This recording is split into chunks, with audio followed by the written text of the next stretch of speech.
Welcome to another session. Today we will be talking about inventory valuation and inventory accounting methods.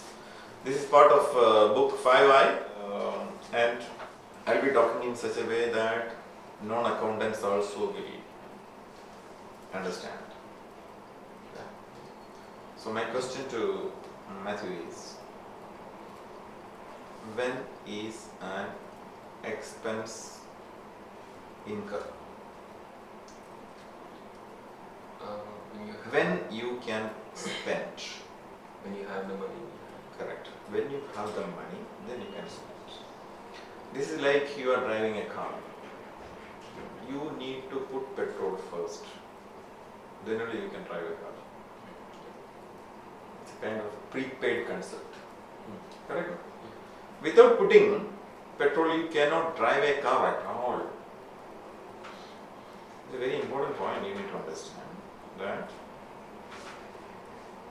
when you have petrol in the car, then only you can drive the car. You cannot say that, let me drive, I will put petrol later. This is not a valid point. This will not happen. This cannot happen. But in business or in accounting, it is not like that. Actually, you can incur an expense when you have money with you or when you have revenue. Expense can be booked when you have revenue. In our school days, we have learned that profit is selling price minus cost price. This is a very simple formula. GP is equal to SP minus C. This is we learned in grade 6, 7. Yeah. So now, maybe you have read in the book that when we are doing the accounting, we cannot write the cost price. We cannot write the cost price if the sale is not happened. Yeah. Correct? Because sale is not happened, so sales is zero, cost is incurred, like you bought something for 100 for example. And at this point, the loss is 100 because 0 minus 100 is minus 100, so you are incurred a loss. Correct? Na? Actually, did you incur a loss? No, not exactly. So our formula is having some problem. Correct? So how can you tackle this situation? Because we cannot say that the cost is not incurred. Actually, the cost is incurred. Cost is accounted, but sales is not happened. So we can tackle this situation in various ways. Okay? Naturally, as in everything, like vertical or in horizontal fashion, we can tackle the situation. Horizontal fashion is basically we will wait for month end to reach. Right? This is one way of tackling the situation. Like you spent 100 dirhams to buy something, some trade stock. Sale is not happened, so you cannot write a value there. You wait till the month end for the sale to happen and take the report at the month end. You will get a reliable result. Correct? Yeah. So this is one way of handling the situation. So now you understood why month end is very important. See, month end or year end or quarter end, it is your call. You can decide on this. So in that aspect, selling price minus cost price is equal to profit can be ascertained on a month end or a quarter end or an year end only because sale is not happened. So this is a way of managing the situation. So when can you take a profitability report? The end of From the books, accounting records. End of a period only because you are providing time for the stock to say. Yeah. So this kind of method is called periodic inventory. This is called periodic inventory. So you must have read about periodic inventory. You will wait for month end to happen. period end will happen. Next kind of method is perpetual method. What is perpetual method? What is perpetual means what? Parallel. What's the meaning of perpetual? Perpetual, the meaning is continuous. Something which is happening continuous basis, we can say that perpetual, ongoing. So how to tackle this situation? Like, you bought something for 100 dirhams. You have incurred an expense. On a daily basis, you want to take your profitability report from accounting records. So I told you we can manage it using the perpetual method. So what is perpetual method? I think we are tracking the transaction on a daily basis. No, like the way I was telling you yesterday, that the trade stock what we have purchased, we are not going to say that this is an expense. We will say that this is an asset. We will assume that this is an asset. So we will not write it an expense. So indirectly we can say we will capitalize this. This is a capital. This is a capital asset we have purchased. What is that asset called? Stock in hand.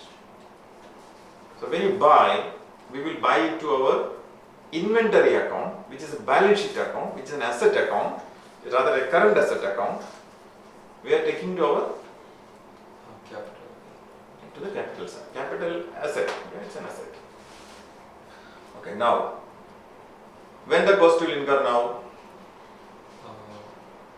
After it is totally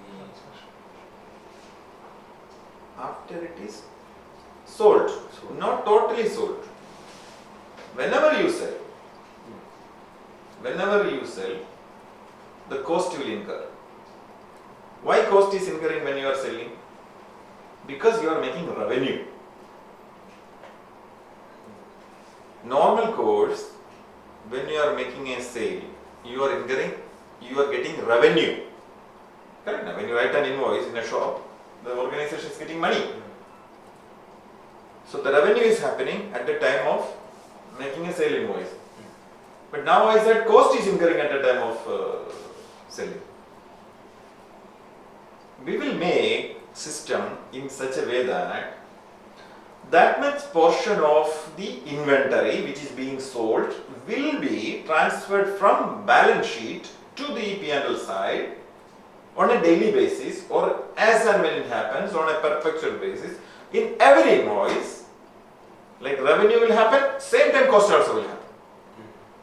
We will devise some kind of bookkeeping method, generalizing mechanism to record the cost when revenue is happening.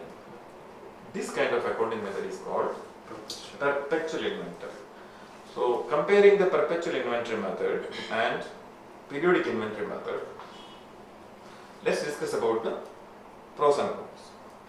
Periodic inventory, as I told you, a report can be taken on a period end only, on a month end or a weekend or a day end also possible, quarter end. Perpetual you can take at any point of time. Why? Revenue and cost is incurring at the same time. In periodic, we need to wait for the month end to come. Then only we can take the report. Perpetual is actually, the disadvantage of perpetual is, it is tedious to maintain. Like when you are making sales invoice, every sales invoice, and the customer is, consider you are running a shop. So the customer is coming and buying a mobile. Okay, you sold this mobile for say 2000 dirhams. Oh, I'm very happy. He is giving 2000, you are offering for 2000 dirhams into this. Now what is the cost? Can you calculate the cost now? But now many people are there waiting in the shop. How you will go for calculating the cost and also calculation of the cost is difficult. So perpetual method is difficult, tedious to manage. But now in these computer days, it can be managed easily.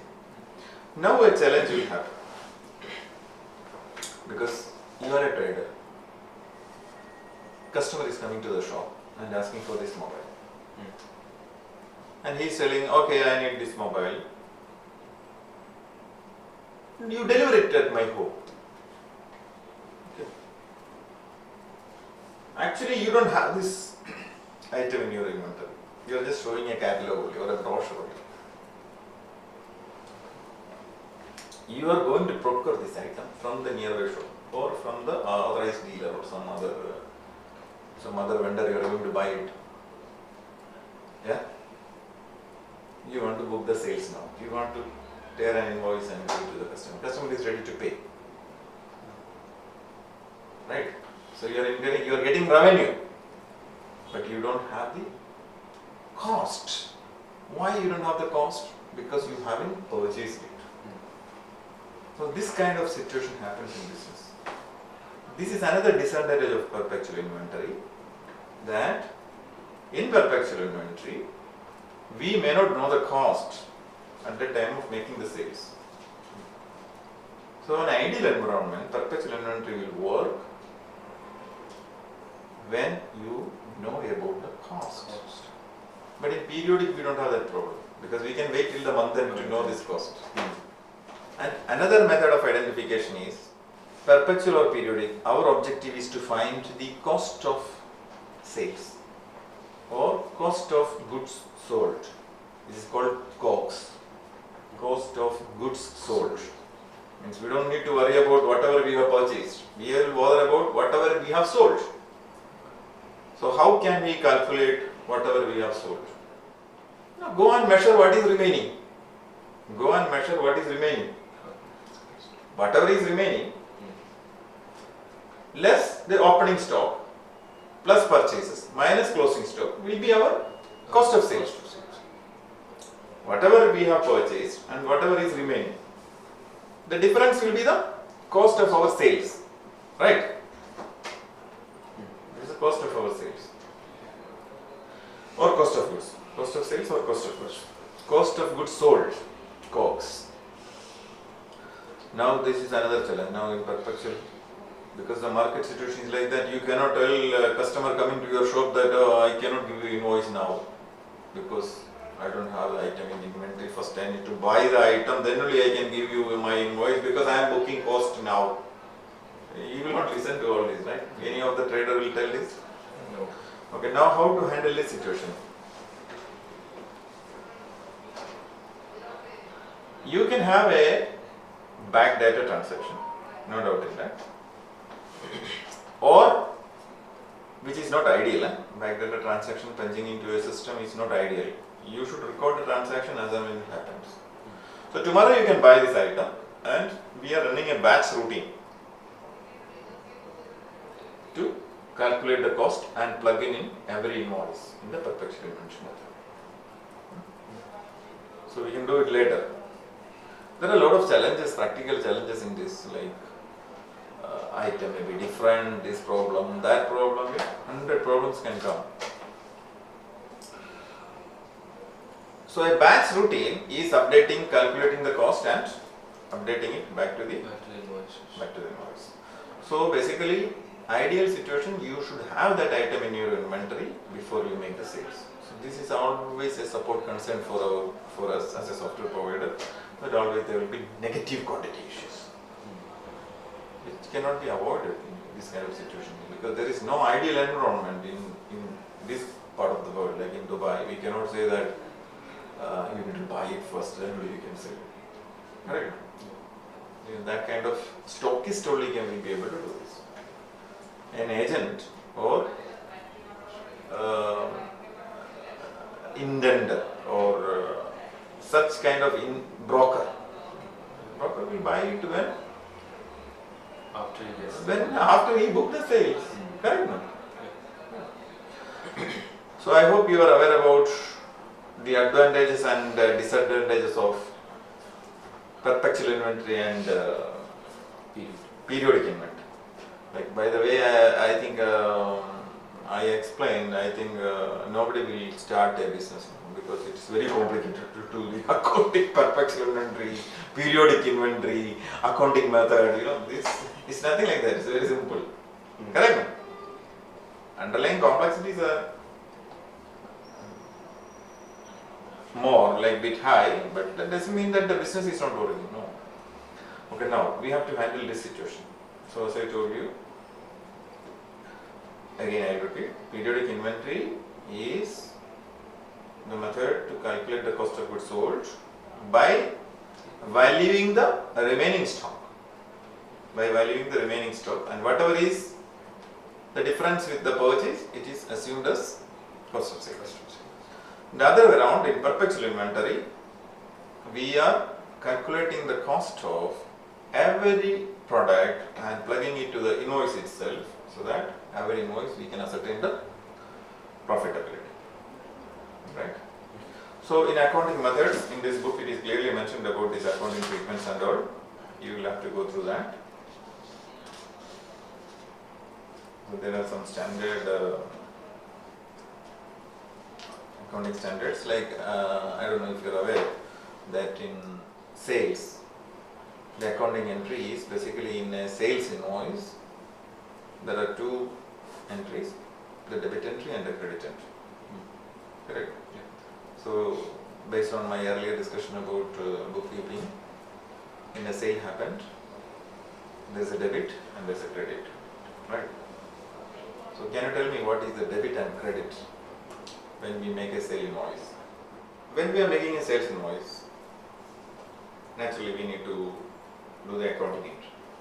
As per the accounting standards, the accounting entry, primary accounting entry in the sales is sales revenue will be get credited and cash for the customer account will get debited.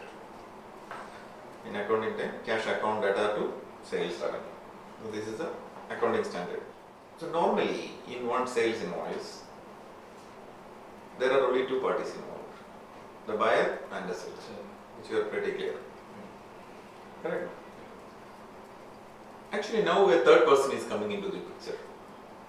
Who is that? Government.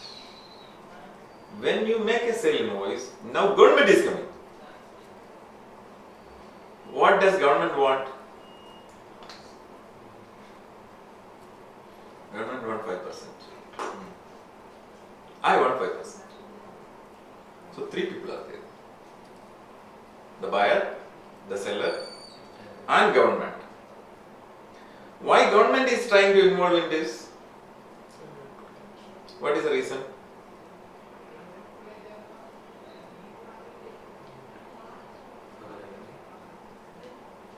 Yes, we can say it is for the revenue, because government is going to get 5%. Actually it is not for revenue, VAT is not for revenue, but assume that it is for revenue. 5% government will get.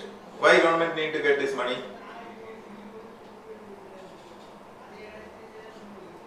Why government need the money? First of all, why government need money?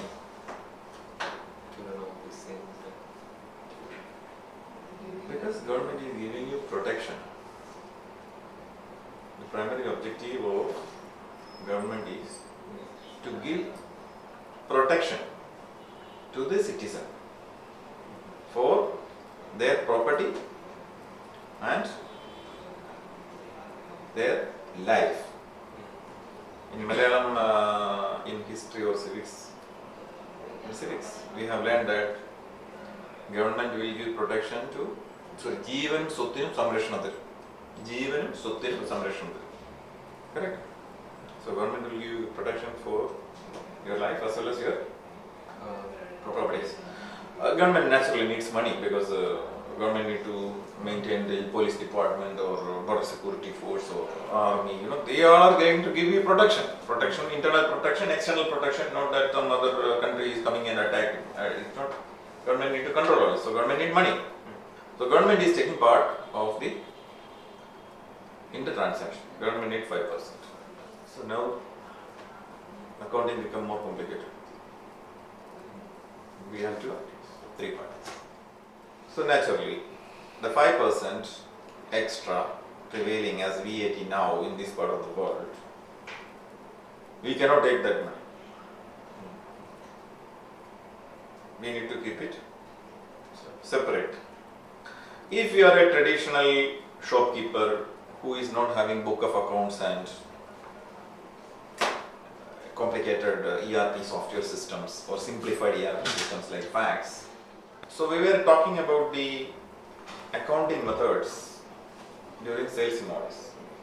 The simple and straightforward accounting entry during a sales transaction is sales revenue credit, cash or party debit. This was a simple formula. So now a government third party is coming into the picture, into the transaction. As Matthew said, it is partially for revenue, but it is not really for revenue. This is one material fact you need to understand. Actually, government than revenue, government want to know you are dealing with whom. What is actually happening here? Who all are you connecting to you? This is what actually government want to know. This is the transparency. So it is not about value added tax. It is value added transparency. So this transparency is something government want to get. Okay, so now let's go back to a traditional shop where you are going and buying this mobile for 2000 dirhams. So we know that we will write the journal entry like cash account data to sales revenue 2000 dirhams. Now government is coming to the picture. 2000 dirhams, 100 rupee is the tax. So the customer is going to give you 2100. If you are not using an accounting system, you can simply manage the situation in such a way that in your drawer keep a separate section for the VAT collector, because you are a very honest businessman, because you are not taking any risk, you are just putting it in a box. So whatever is the 100 dirham collected, you are putting it in a box, because it's not a revenue for you. You are obliged to give this money to government. It's called VAT filing or VAT return filing. So basically, the VAT amount collected from the customer during a sales transaction is a liability for you to pay to the government. I can give you a real-time example to make you understand about the VAT. So to symbolize this, every shopkeeper can keep such a box in his drawer, that the VAT amount to be paid to government, he can deposit in this. And during the VAT reporting period, the date, he can open this box and pay the money to government. It's as simple as that. Because, as I clearly said, VAT is not a revenue. It is a liability on you to pay to government. So you can keep this simple model of implementing VAT in case of no accounting systems are prevailing. Now, it's not as simple as this, because now government not only needs this money, something more government needs. What is that? The transaction details. The customer name. Simplified, yeah. Government now want to know who gave you this money. What's the name of the customer? Who gave you this money? But government is not telling you to keep this record. This is a smart way of handling the situation. Government is telling you to give a tax invoice to the customer, so that customer will report to government that I paid 5% VAT to so and so company. Yeah. So anyway, now this is our out of scope discussion. Now our point is the accounting entry for VAT. Incidentally, we came into this. So basically, as I told you, VAT is a liability. So customer is giving you 2100 dirhams, for example. So we are giving debit to the cash account for 2100, credit to sales revenue for 2000, and credit to VAT VAT. liability or VAT input Hmm. to 100 dirhams. So this accounting entry is complete. Now our agenda of today's meeting is about inventory accounting. Sorry that incidentally the VAT came into picture. This we will have a separate detailed discussion. Now we have to account the inventory. So naturally at the time of purchase our inventory account is increased. Now we need to reduce it. So inventory account at the time of purchase was debited, which now we need to credit, and debit will be given to cost of goods sold. So these two entries basically cost of goods sold debit and inventory account credit. So this is achieved by a batch routine, by running a batch routine where system will do this additional two entries to the system. So totally how many lines in a sales invoice? Accounting journal. How many accounts are affected now? There is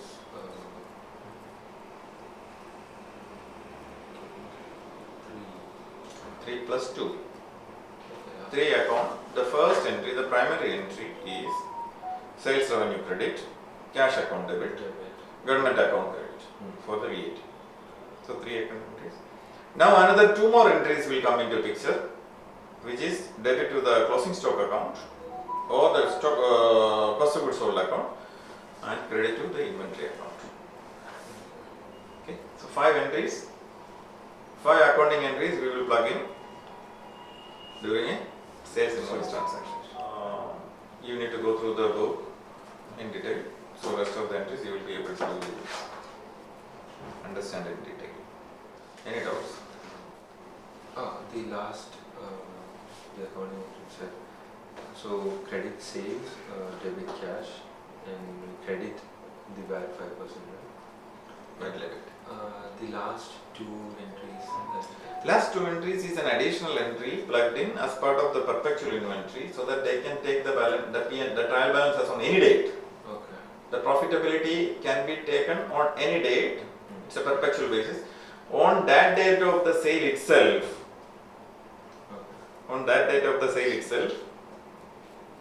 inventory account will get credited and cost of goods sold will account.